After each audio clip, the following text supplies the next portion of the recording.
get this underway. Okay, so Rottdawg is just gonna start it. So here we go with some Desert Strike action. It's actually part of a series on the SNES. There was also an Urban Strike and a Jungle Strike, all very similar games. Today we get Desert Strike, which I believe is the fastest of the strikes. All right, here we go. And the first thing you're gonna note is that he's going to be abusing the crap out of strafing during this run, as it helps a lot. All right. So the first mission, air superiority. It's definitely the shortest mission. He doesn't need to actually stop for any resupplies. You'll see later in the run. You only get so many missiles, and specific kind of missiles. Your large missiles, you only get about 6, I believe. And then you got some smaller missiles that you can spam, and then you got your machine gun. But you do have an ammo count. It's not noticeable at first. You have to actually go to the start menu, much like all your objectives in this game. Speaking of, the first objective he has to do in this game, he has to take out the radar sites. After destroying the first dish, he passes the danger zone. And what danger zones are in this game are areas where mission objectives that are not met have to be done, are not meant to be done at that time. Excuse me. Enemies in danger zone actually do 5 times normal damage and have 5 times normal health. So it's not really too obvious at first. The game will warn you what a danger zone is, but it doesn't really tell you what happens, so it's a little scary. You'll get absolutely destroyed by by a danger zone if you're not careful. And you see Rottdawg picking up some safety strats here. He's taking a little extra ammo just in case. After that, he goes to the power stations. The northeast, the last radar site. It's guarded by Rapiers, which are slow anti-air missile launchers. They take 1 hit to kill with missiles, not too bad. And then he's gonna kill some. And then he's going on to what he is now on, the airfields, which he has to destroy all the buildings, all the aircraft must be destroyed. This is where strafing is gonna become specifically extremely useful. As you can see, like, even the helicopters even need to really move in any directions, because they're actually slower in this game to turn as opposed to strafing. But he's taken out all the airfields. And now he's going to the command center. There's only one command center required to destroy and capture the enemy commander to reveal the location of the secret agent. What you're going to see a lot in this game is he's going to be picking things up as he flies over them with his helicopter winch. And it's either going to be like enemy commanders to say locations, or he needs to rescue prisoners and such. And specifically in this first mission, he needs to destroy the command center to capture the commander to find the secret agent. And the next thing he has to do is actually rescue that secret agent. And a spy must be rescued by destroying the building and finding the trap door where he's being held. As you can see, there was a cutscene there that he skipped by. As you can see that he's sending a person in there. And let the co-pilot rescue him, fight off vehicles that spawn around and just keep spawning. He takes a death here. That's not a big deal. 1 death in mission 1 is no big deal. He's just gonna sit there and he's gotta fight off some troops for a while, some mobile APCs and such, and then he's gonna rescue. And as you can see, mission 5 complete there. And as is the for the rest of the game, he has to fly back to where he started at the frigate to finish the level. It's important to note that again, he has to actually access the start menu, and it will tell him when the objectives change, and you can actually see the locations in game where the objectives change. And it will show you, like, it'll also tell you where all the ammo dumps and fuel dumps, because you need to fuel your helicopter to make sure it stays airborne. There's actually only 4 missions in this game, but The first one being as short as it is doesn't really show you just how long some of the other missions are. So this is mission 2, Scud Buster. It involves a lot of rescuing and returning captured allies. In this one, he has to go back to the frigate and such, and busting Scud launchers. The first thing he has to do is go to the radar sites and jailbreak. There's a new route here that he came up with. He does actually 2 missions side by side here. As I mentioned in the first mission, how danger zones are extremely dangerous, as they say they are. He does 2 missions side by side. He does 3 jailbreaks protected by 3 radar sites. Destroying the nearby radar site will lift the danger zone upgraded defenses on the area where the jailbreak takes place. And it's pretty tight. You got to really make sure that you can avoid danger zones at all times here. As you can see, the strafing here, again, it's so helpful in this game. You don't have to take time turning. You can just, it's almost like you're controlling like a straight joystick. Like left and right is instantaneous. It's really useful in this game when you're directed in one way or another. But the jailbreaks are guarded by heavy tanks called ZSUs and more rapiers and anti-air infantry. The ZSUs only take a missile. The ZSUs take a missile and 2 Hellfire missiles to destroy. The Hellfires, of course, being your biggest, strongest missile. So that's some serious heavy firepower to take those out. Each jail has 4 prisoners to free. And you need these every time. You got to return to your beach landing zone here as he's letting him go.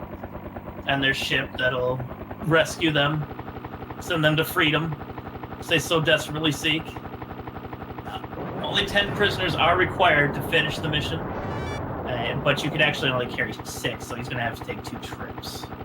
After the second jailbreak, only 2 prisoners are rescued, then you go to the nearest landing zone to extract the passengers. As you can see here, he's going to continually blow up these buildings. He's going to he's going to grab some extra ammo here. He's going to just use a lot of his stronger missiles here, but since he has ammo here to refill, it's okay. He's gonna just refill right back up as he collects more people out of the jail. He specifically only captured enough. Now that's mission 2. Not a problem. And again, it tells you when the missions are done in the game, and then you can go to your radar to access the next mission, but he doesn't need all that. He knows exactly where to go. Alright, he's on the power station. That's Norny, of course, right by the last jail, guarded by some anti-aircraft troops, and he uses the building to get behind cover, as you saw there, and he just kind of blew it away, no problem at all. Now he's going southeast, past another danger zone to return the 4 passengers. Then he's going south to hit a chemical plant. Chemical weapons plant. As you see, there's another drop zone here, loading up in a gigantic tank. Yeah, that's some kind of super APC tank. Not quite sure the name of it. But for chemical weapons, the anti-air guns just north of the chemical plant drop useful ammo, which is big benefit after it's destroyed. The actual plant has 4 vats, and then there's a main building. Each vat takes 1 missile, one Hellfire missile, or 4 missiles, depending on what you have privy to you at the time. As you can see, he just completely launches through it, no problem at all. It has a very odd hitbox, though, but he handled it very well with the strafing technique. Next up is Scud launchers. Dangerous suckers. There's 6 launchers in total. Only 5 needed to be destroyed, thankfully. The launchers do not appear until you capture the Scud commander, though, as you saw there. He just picked up the Scud commander. And that carries on to the Scud launchers. The first one is in a metal barracks that he's destroying now. He destroys the building, captures him, as he will the future Scud guys. He's got to keep watching out for those anti-air guns. They will absolutely wreck you in almost no time with those the consistent firepower they keep shooting at you, like it will just absolutely eat your armor. There's armor. You can pick up the armor refills, the ammo refills, and the fuel refills. He's trying to avoid as much as he can, of course. Being ammo is probably the most crucial one, since he needs those missiles to really like melt the enemy bases, as you see he's doing right here. Just wrecking it. You want to rely on missiles more than anything else, because they just shred. Like, the machine gun's nice and all, but it really doesn't do enough damage and enough speed that he really wants. He's got to be careful now. He's going through a danger zone. Danger zones are insane. He's carefully strafing himself around the combat here. Picks up some fuel that'll be enough for him to finish the mission. A lot of these Scud, as you can see here, they're a lot more lightly guarded than the other ones. They're just kind of just chilling there out in the middle of the open with no real contesting, no enemy tanks or anti-air or anything. This mission, honestly, like almost detours this entire stage 2 map, or mission 2 map. It goes in kind of a little bit of a circle. So you're pretty much getting the most broad strokes of this entire mission. And you can kind of fit into memory where other locations might be, other danger zones might be. You mark the danger zone in your head because you know it's going to be a mission at some point. But he's got to continually go around murdering Scud launchers. He's on low armor, and that's the last Scud launcher. Yeah, the last Scud launcher, actually, that you said that they did not require a commander to destroy. Each previous Scud launcher did. That's why you saw him destroy a building and then go over and destroy the Scud. It was very specific that you need to pick up those commanders, but for some reason the last one didn't have a commander. It was the lazy Scud.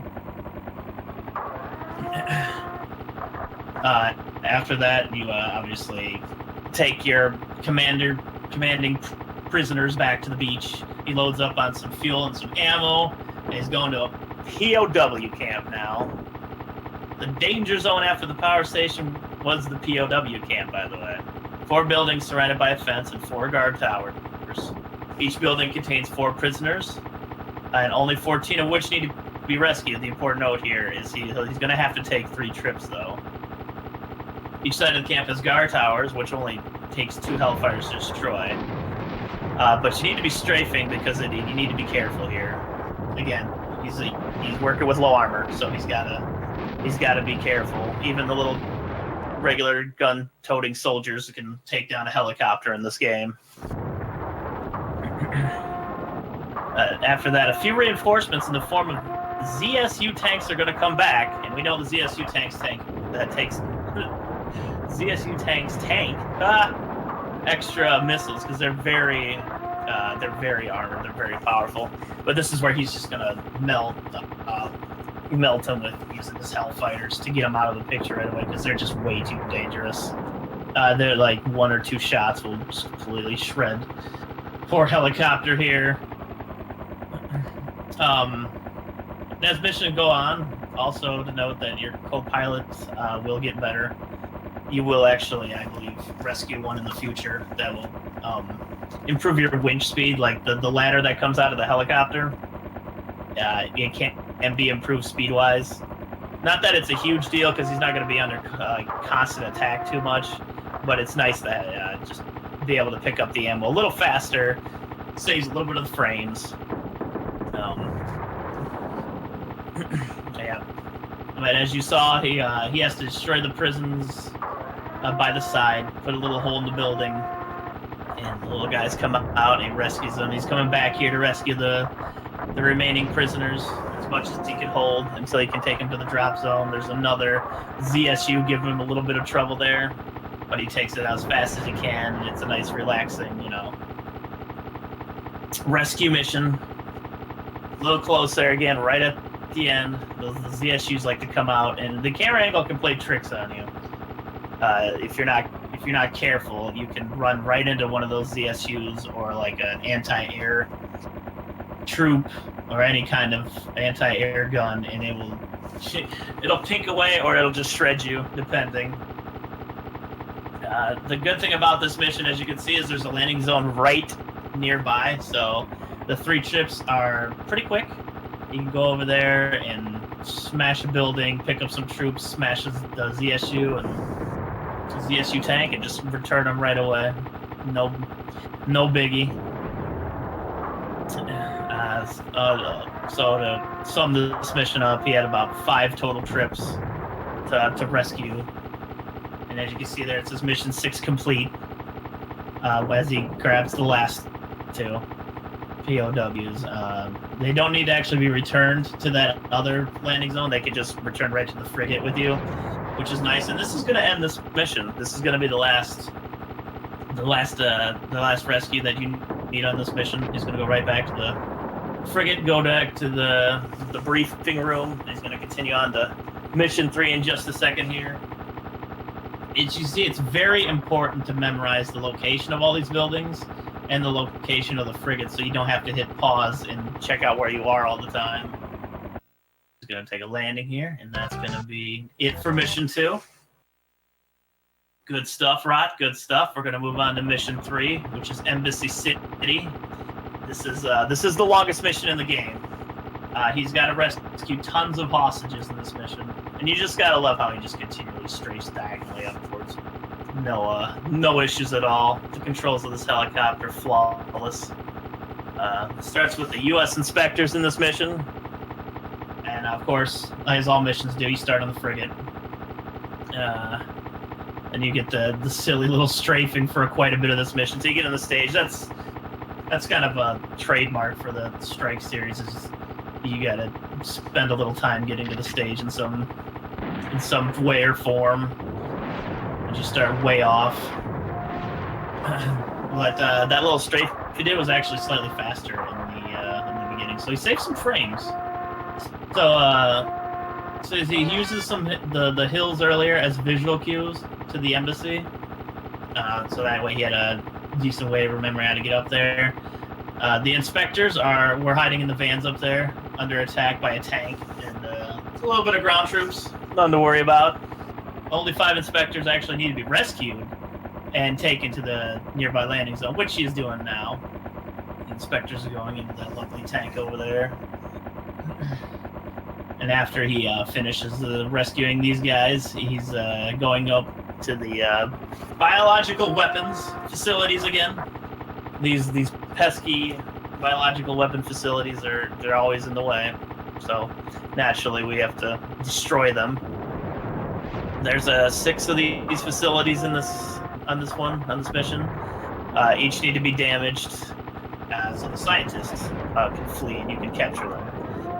And when you capture them, all of them, they reveal the location of the missile silos one at a time, which is going to be our next mission coming up here as he strafes along, blasts these buildings non-stop, like boss, taking down the building. As you see, the giant hole in the roof of the building makes the scientists flee, screaming out front, just wanting to let you know immediately where the missile silos are.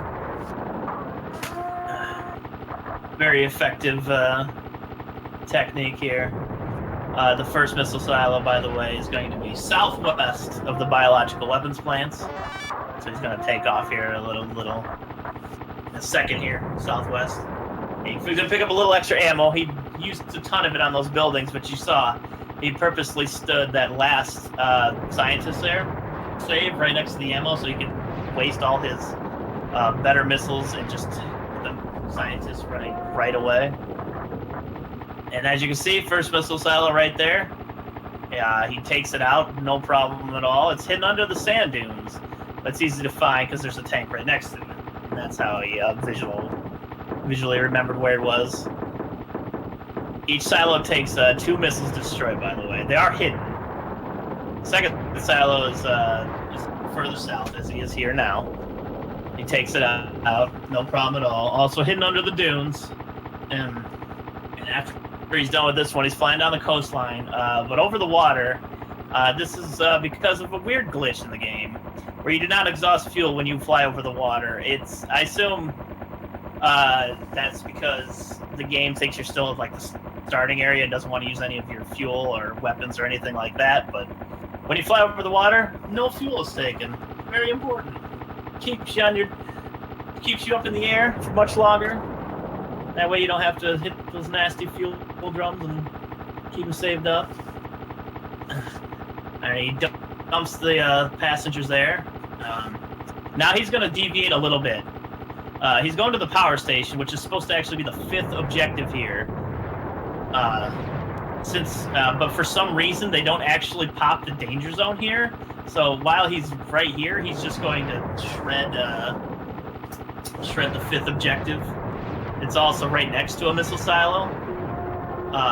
If this was done sequentially, it would involve about a minute's worth of backtracking. So that not popping up as a danger zone and letting you kill it while you kill the 3rd missile silo is such a massive time save. They just forget it sometimes. As you can see, he's just popping missile silos like nothing at this point. The 3rd, okay, and that's the vehicle he actually had to destroy back there was an M48, which only takes 2 missiles. They're not a big issue. And as you can see, there's lots of stuff he can refill with nearby that he took just in case, and he's going to kill a couple more here. 4th silo, he's going to get it lightly guarded. And now that mission is over, and it's time to move on to the Lost at Sea. He's going to take a death here. It's not a big deal. It'll give him all his armor back. So he has to worry about that. So, Lost at Sea. There's going to be a couple pilots on life rafts that must be saved. It's a really easy mission. They're only guarded by some silly speedboats, which almost do no damage. And since he took a death, it doesn't. It's very, very minimal damage. Just almost no worry about it. During the next 2 mission objectives, he passes by the frigate a few times, which is used as a visual cue, so he knows where to actually go for those specific Lost at Sea pilots. And everything else that he's going to come to in the future. You were actually close to the frigate when you get a weapons disarm message. This is actually very important because you'll know like exactly where you are as soon as the message comes up, and as you can see, you can use that. And now there's a madman escaping. Oh my God, the horror! Guarded by speedboats and helicopters that they're taken out of the blast hole, and the yacht so the hostages can escape. This isn't as tough. It really isn't as it sounds, since the power station was already destroyed, which saves time and also nullifies the defenses. It's that not having a danger zone earlier really helps in this part of the mission. There's a sequence. It looks like the madman is escaping, but it's just a decoy. Say that was just a decoy, and going after it caused the hostages to drown if you leave them. That's pretty shifty, game. It's pretty shifty. They try to get you with that, oh, madman's escaping in that boat. Turns out, BS. Alright. Return trip is required since there's more than 6 hostages. And as you know, the 6 is the limit. And you gotta rescue the rest of them. So it's good to place them out successfully to how evenly you need it and how much you can actually save. Your armor restores after dropping off, so you don't have to worry about damage pretty much at all. And as you can see, mission 6 is done as soon as he picks up that final hostage. He's killing it right now. Alright, we're going to the enemy ambassador. It is fortified at the opposite end of the map from the yacht, all the way up to the northern part of the map. So we're going to take a little tour of the land again. He's going to pick up some ammo here. Important to keep those Hellfire missiles stocked, locked, loaded. Along the way, he passes by the embassy, which is where the last mission takes place. It has a school bus parked out front, and it's a danger zone at the moment, so it needs to be avoided. You can't mess with it. Danger zones Sometimes just way too dangerous. He's got to do some dodging here. Remember, it's ×5 damage, and they have ×5 health, so doing this ahead of time is suicide, pretty much. The good thing is that the radar will drop ammo crates after being destroyed, which is very nice. It's always good to be well stocked on the ammos. Alright. There are actually 7 buildings that need to be destroyed in this area. One of which has the enemy ambassador. The others have fuel and ammo, which you're going to grab here as soon as you're done with this, clearing these buildings out. Excuse me. Yes. The building in the middle is where he's actually hiding, naturally.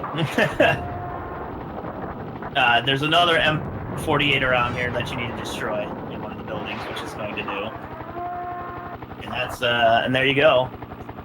And you destroy it at the last, since we only need to destroy buildings to complete the objective, remember that. So you take that one out last. Now he's going to fly south to the embassy. Remember, we skipped by it because it was too dangerous of a danger zone. It's no longer a danger zone. It is the current and mission that needs to be taken out here. The helicopter is going to be a bit of a pain.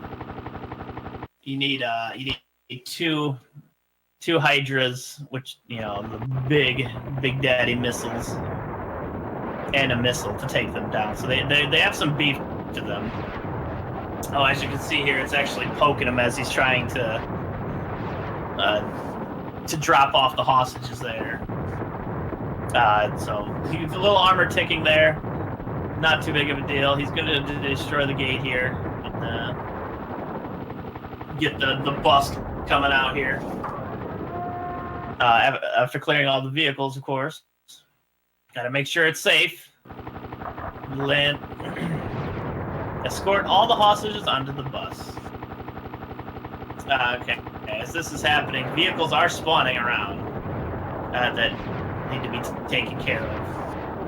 After all the hostages board, as you can see, the bus is flying. So you got to make sure. You got to be really careful how you shoot and how you strafe, because you cannot hit the bus. If you destroy the bus, it destroys the mission. So you got to be very careful. This is your standard escort mission. You got to make sure that bus gets from A to B. There are several roadblocks, lots of tank and anti-air along the way, so he's going to be on point here, flying around to make sure he gets rid of all of it. If the bus is destroyed, the mission is failed, you must do the entire mission over again. Uh-oh, he takes a death here with a tank right in front of the bus. That is an interesting way for that tank to stop the bus.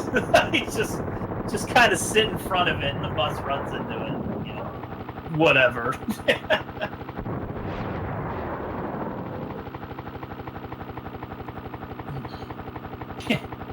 The news vans must be destroyed for the bus to advance. They're not essential to the main mission, so they're only there for extra points. So rest in peace, fake news. The bus takes an absolute while to crawl across the desert. Oh, look at this! Shooting the bus, keep them on end.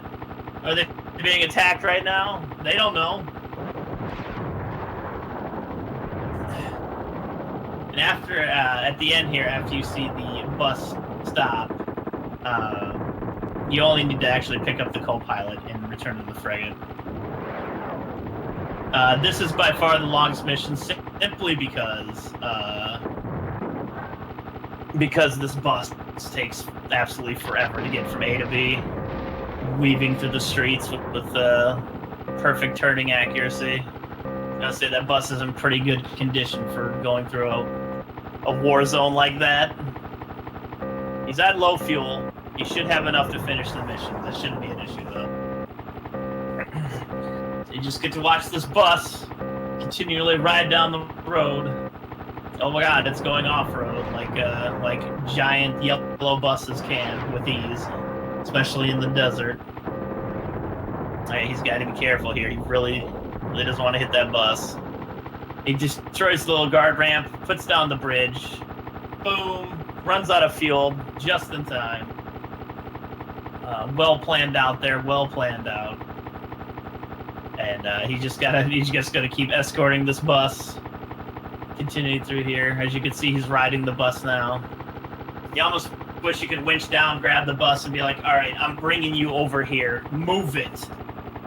You know, kind of like almost a GTA style. But here we are. A gigantic plane. He captures the co-pilot with ease. Mission A is complete. As we do at the end of the mission, we gotta go back to the frigate. So you get one more detour of the lovely countryside. All of its explosions and craters and buildings left in the wake. So gorgeous. Obviously, he's going to be moving specifically here, so he moves the frigate as fast as he can. And then we're going to move on to our fourth and final mission here. Once he lands on the frigate. Oh, he just fastened up a little bit there. He's going to land. There he goes. All right, mission complete. Now we're on to our final mission here. It's a good one. It's Nuclear Storm. It's the final mission. The sand appears blue since this mission is supposed to take place at night. So you get blue sand. It will also actually change colors as it gets darker at night, which is kind of a neat effect, honestly. On his first mission here, he's going to the oil fields. Another strafe takeoff, because of course it goes right to where he needs to be, where he is now. He's going to carry some commandos to a landing spot in the oil fields. And while this is done, he actually needs to clear out several tanks. Trying to destroy the oil tanks. So you got to take out those tanks. Tanks taking out tanks. No tanks, everyone. No tanks. Tanks are all set locations since the game has no RNG yet. A thing to note, 0 RNG in this game. It's all up to you. It's all up to locations and finding it faster. And there, the pickup you just saw got there is the faster winch, and it saves a ton of time in this last level. There's, of course, a ton of passengers, again, to save. As Desert Strike is, you blow up buildings, you save people. You're practically a superhero up there. If the ZSU tank attacks and destroys more than 2 oil tanks, the mission fails and you need to start over. So it's important to take them out as fast as possible. As you can see here, he's coming around. He's murdering some tanks. Murdering some tanks. Saving some oil. Oh, so many things to say about this. But we'll keep it to the Desert Strike. Oh, and he takes him out. The snipe shot there. Thought he had it, but turn around and take him out, no problem. Got to take all these silly tanks out. And he saves the oil. What a guy, what a guy. All right, now it's on to the oil spills. The oil spill, obviously, the first one is right there. And, of course, how do you get the oil spill to stop? You shoot it with live ammunition, naturally. It's all across the coastline. It's not too uncommon to take a death here, since you had to fight all the tanks previously. But as you saw, he took a death right near the end of the previous segment, so he should be okay to get through the segment without a problem. Actually, you see you see him shooting the oil spill there. It's actually got an incredibly precise hitbox. It's really hard to do. Strafing really helps a lot in this situation. You can mash him down with the chain gun though. The chain gun getting a little love. Not all missile party here. And each spill site has some pickups. So he had ammo earlier. He's getting some fuel now. That's going to help him. And there's base 2 down. Now he's going to the bomb shelter section of this mission. They take up most of their time on this mission because they require several hostage rescues for 4 different bomb shelters. Lots of little guys to rescue here. Here's the first one now. You need to look very closely to see it is not actually the sand shooting at you, of course, but there are buried tanks. So many tanks. So many tanks. But it takes two hydras, excuse me, to expose them, and then a normal missile and two hydras to kill them. So it's very ammo heavy on these bomb shelter hidden tanks. As you can see, he's dropping off the prisoners now from the first bomb shelter. He's got an ammo and a fuel nearby. He's going to grab that ammo now, because remember, this takes a lot of his big missiles. He's also going to fuel. The second bomb shelter is cleared. Excuse me. After this one is cleared, there was going to be a slight diversion to destroy a radar site that is northeast of this current location. This saves time later when you need to destroy two radar sites, causing a danger zone around a later objective. So he takes a slight detour here, going to rock one of the radar sites after rescuing all those prisoners in the previous part from the bomb shelters. Which I'm pleasantly amused by, that he blows up the bomb shelters with lots of bombs. This is, again, gotta get rid of those danger zones. And of course, right here, it's gonna drop them off. More fuel and more ammo nearby. That'll be well stocked. Keep it going. He's on incredible pace right now, might I add. This is world record pace by quite a few seconds. We're gonna see if he can world record here, live at SNES Superstars. So here's the third shelter. After this one is cleared, the hostages are dropped off. En route to the last shelter, there are two trucks containing bomb parts that are destroyed along the way.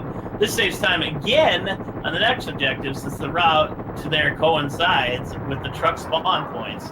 So again, he's kind of mixing and blending missions here to save a lot of time. And you should all start getting really hyped, because he's on a hell of a pace here. Like, he's just absolutely wrecking it right now.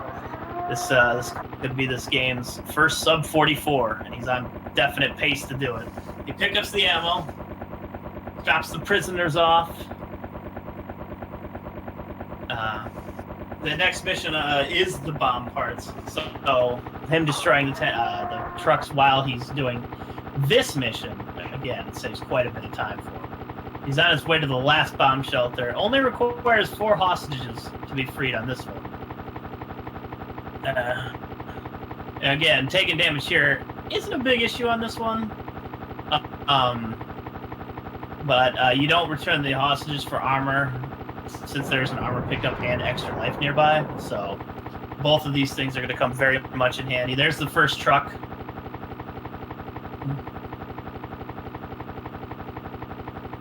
It's like a giant garbage truck. I mean, if you're gonna shovel around bomb parts, I guess you just do it in giant garbage trucks. It's in a danger zone now. Got to be a little careful here.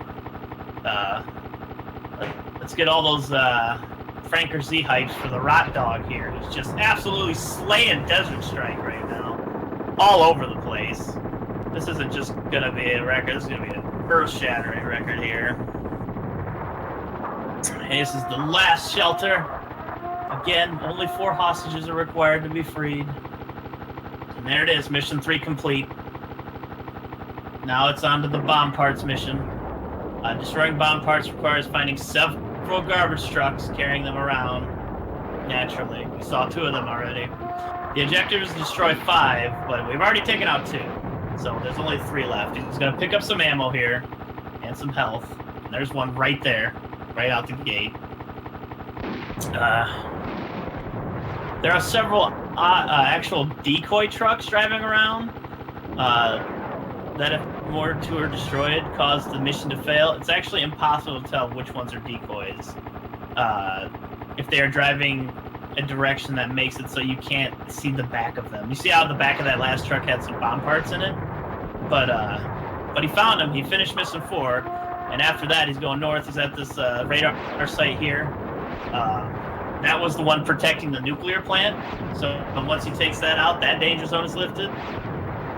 It's another area where the danger zone is not automatically lifted by completing a previous mission. You need to take out those radar dishes later in the game, especially since it's the last mission.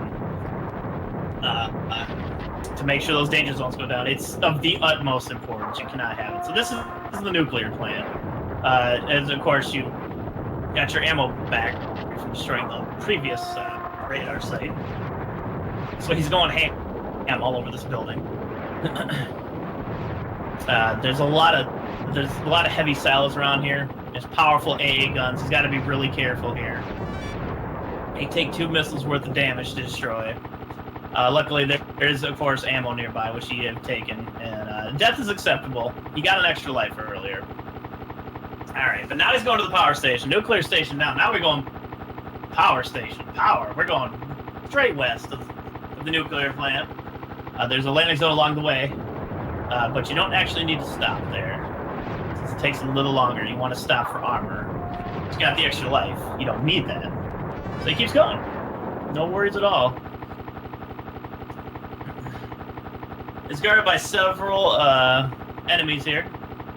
Not a big deal since he got the ammo, and he could just absolutely blow it up and just keep moving. He doesn't have to worry about it. After that, he's going to the presidential palace. This is the second to last objective in the game, everyone.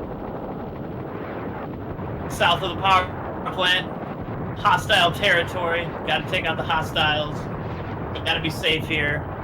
Presidential palace. He's going to have some presidential coverage. See, you kind of hid behind it. You already took it out. After you destroy the palace, your co-pilot can go capture the Madman, which is the main enemy in this game.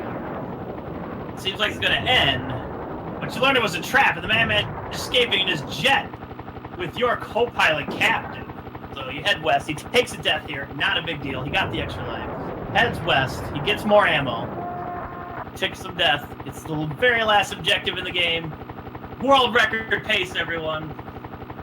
Franker Z's all over the place. Lil Z's. Ralpher Z's. Corgi Derps. Madman is about to escape. He's about to take off when you arrive. Your co-pilot is being escorted to the plane.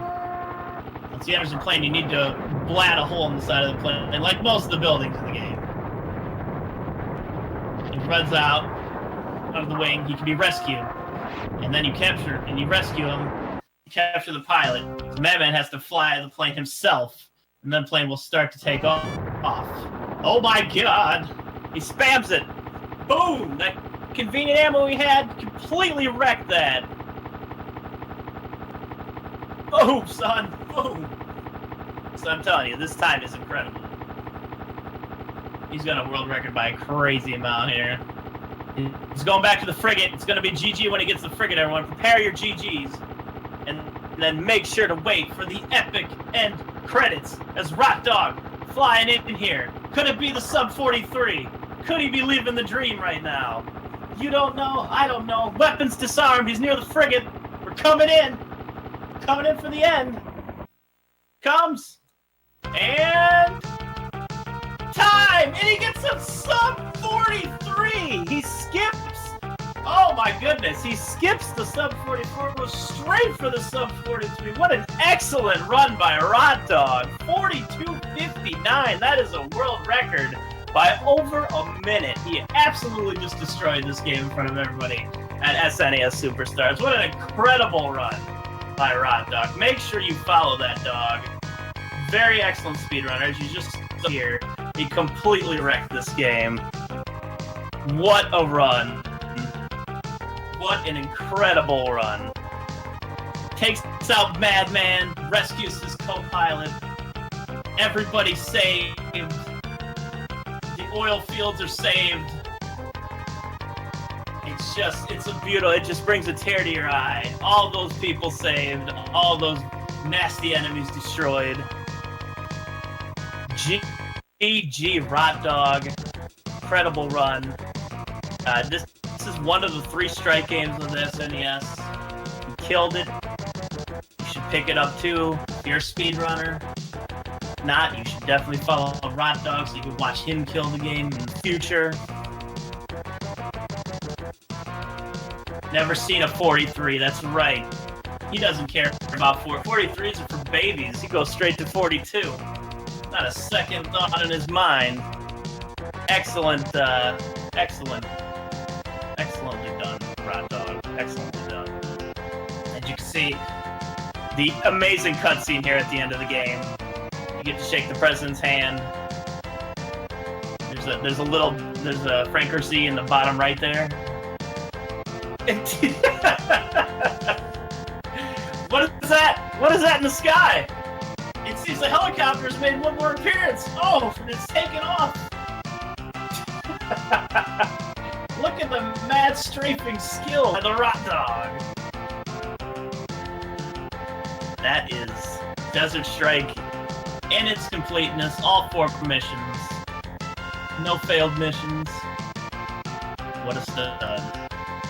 What a stud. And I would like to thank Rottdawg for letting me commentate for him. It was an absolute blast seeing him decimate this game. I'd like to thank SNES Superstars for having me and Rottdawg as well.